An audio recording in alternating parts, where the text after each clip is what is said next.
हाँ, तो विद्यार्थीगण हम लोग पढ़ रहे थे क्लास 11th का चैप्टर का नाम था मापन एवं बीमा। इसमें हम लोग पढ़े थे बाबू बीमा के अनुप्रयोग। ठीक है, आज हमें पढ़ना है त्रुटि। ठीक है, त्रुटि का मतलब होता है एरर। ठीक है, यह एग्जाम पॉइंट ऑफ व्यू से तो नहीं आता है, बट कॉम्पिटिटिव एग्जामिनेशन में इससे न्यूमेरिकल्स आते हैं। ठीक है, तो मैं बता रहा हूँ कि त्रुटि क्या होता है, इसके बारे में चर्चा करते हैं। सबसे पहले हम लोग पढ़ेंगे त्रुटियां को इंग्लिश में कहते हैं एरर। एरर का मतलब होता है कि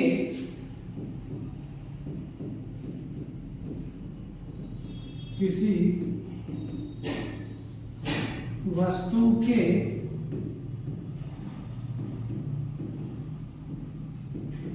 वास्तविक मान एवं मापित मान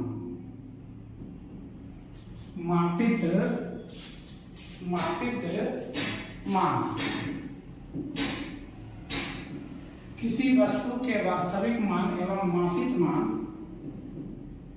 के अंतर को त्रुटि कहते हैं। त्रुटि कहते हैं। ठीक है,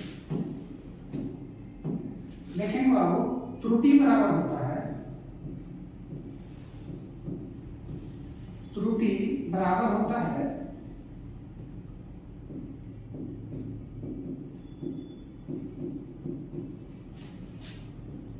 वास्तविक मान माइनस मापित मान।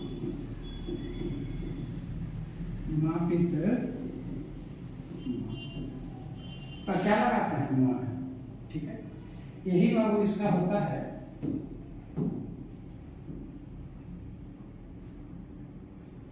शुद्ध।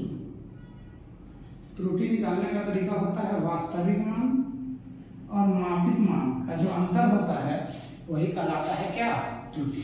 ठीक है, अब देखेंगे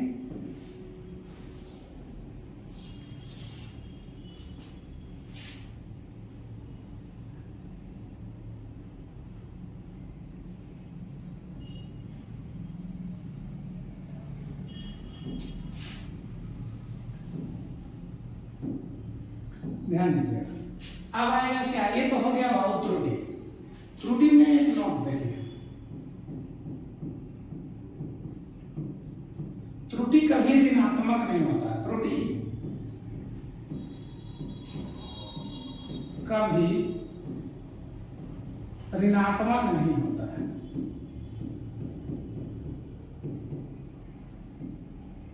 ऋणात्मक नहीं होता है। त्रुटि का भी ऋणात्मक नहीं होता है।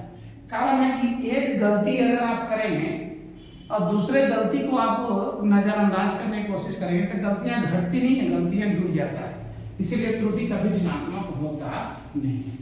अब हमें पढ़ना होगा त्रुटियों के प्रकार। आगे लिखेंगे त्रुटि के प्रकार।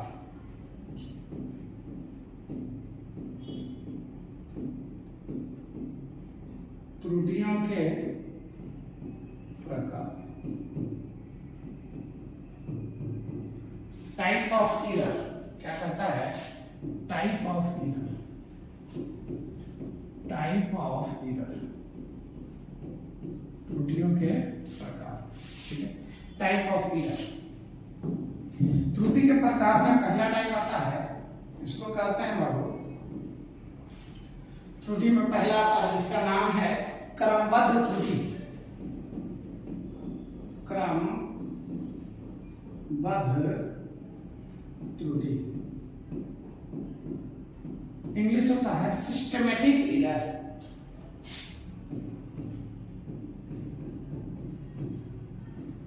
Systematic error. ठीक है, दूसरा होता है सेकंड होता है बाबू यादृच्छिक त्रुटि, यादृच्छिक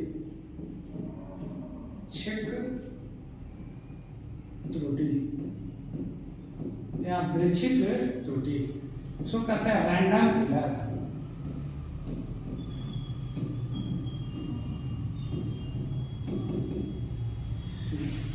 और थर्ड होता है बाबू आपका जिसको बोला जाता है स्थूल त्रुटि, स्थूल त्रुटि, इंग्लिश होता है ग्रॉस एरर।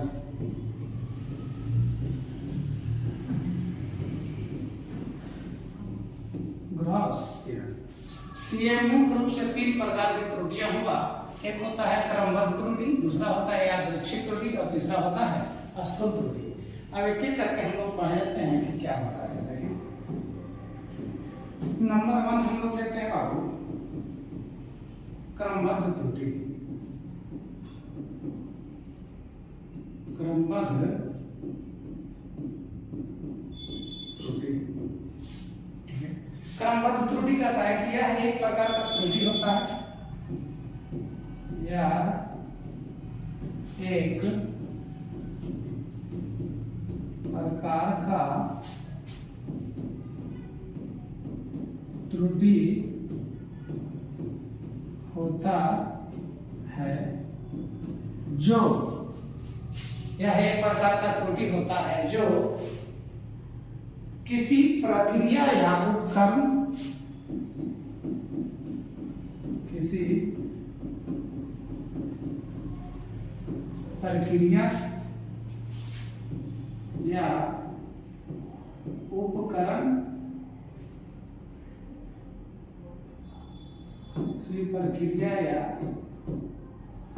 किसी प्रक्रिया या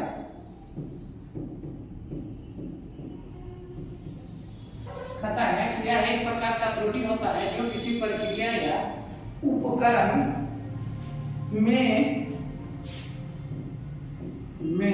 किसी समस्या के कारण होता है, किसी समस्या के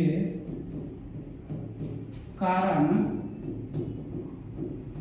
होता है, ठीक है। यह एक क्रमबद्ध, यह एक नियमित त्रुटि है, यह एक ही दिशा में होता है।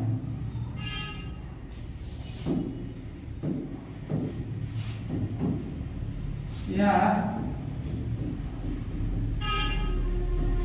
एक ही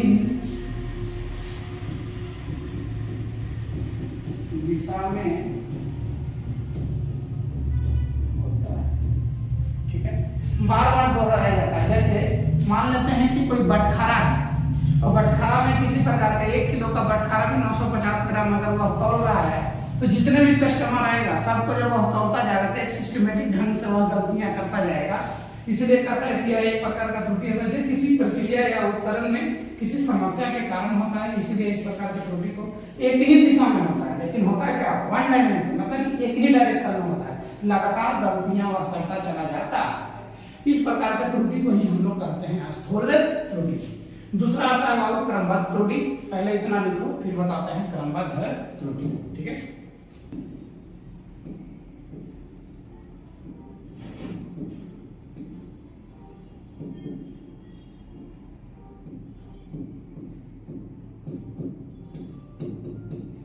यादृच्छिक त्रुटि क्या होता है? यह एक प्रकार का त्रुटि होता है, यह एक प्रकार का त्रुटि होता है जो अनियमित होता है,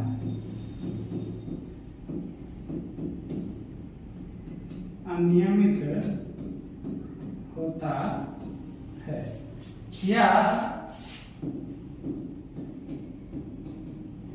एक दिशा में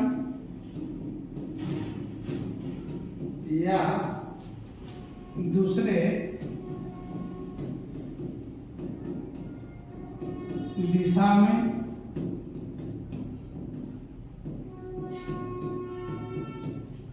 स्थानांतरित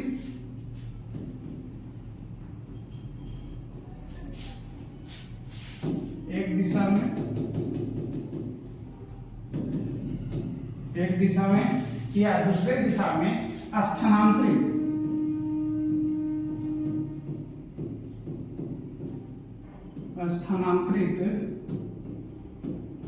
होने से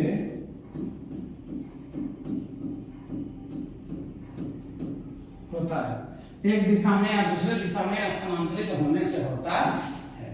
ठीक है कि नहीं? ये बाबू लगातार करते हैं, मतलब ये हो गया कि रैंडम त्रुटि जो होता है यह एक डायरेक्शन में होगा या अलग अलग डायरेक्शन में भी जाता है, इसीलिए इसका नाम पड़ा है क्या? रैंडम त्रुटि। ठीक है।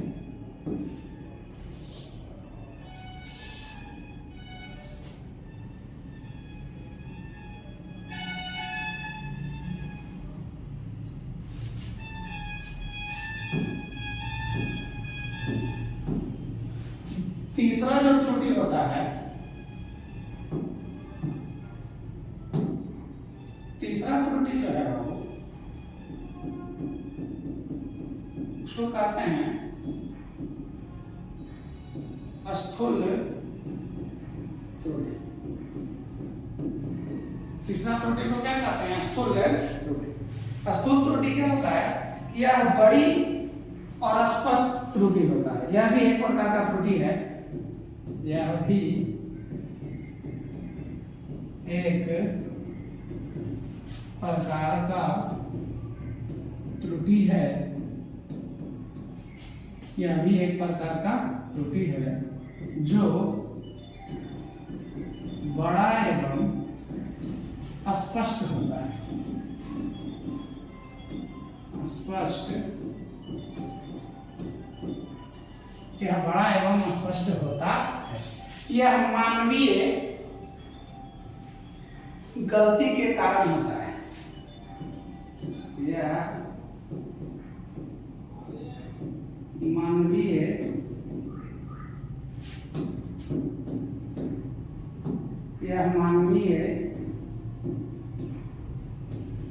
गलती के कारण होता है।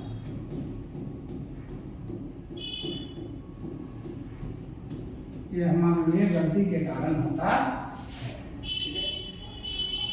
यह आसानी से देखा जा सकता है। यह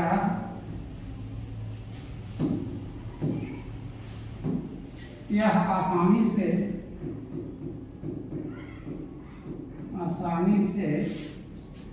देखा जा सकता है।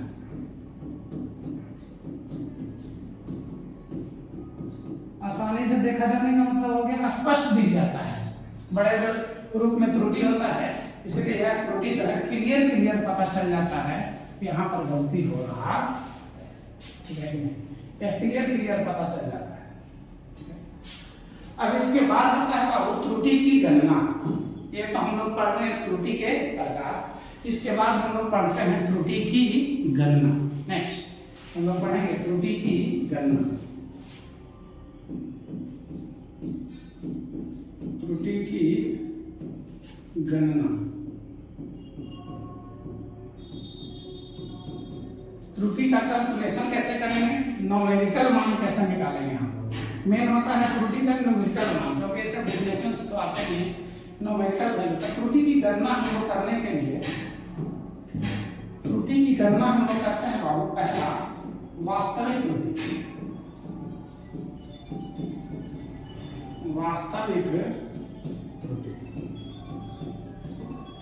या इसी को कहते हैं माध्य त्रुटि। माध्य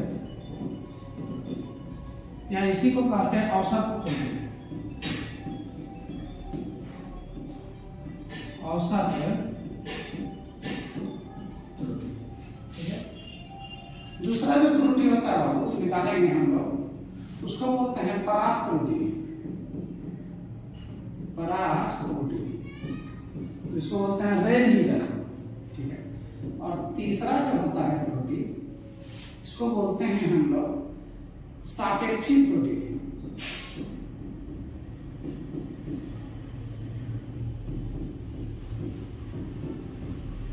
और चौथा होता है आपका प्रतिशत त्रुटि।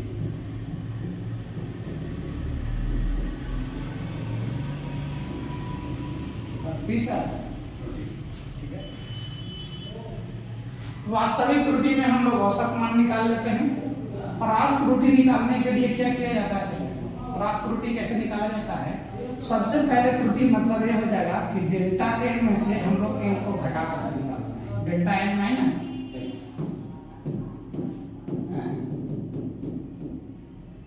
इसका मान निकालने के लिए हम लोग करते हैं बाबू, कैसे निकाला जाता है तो लिखते हैं delta L minus L mode लगा, ठीक है। सापेक्षिक त्रुटि निकालने का तौर तरीका होता है कि डेल्टा एल का औसत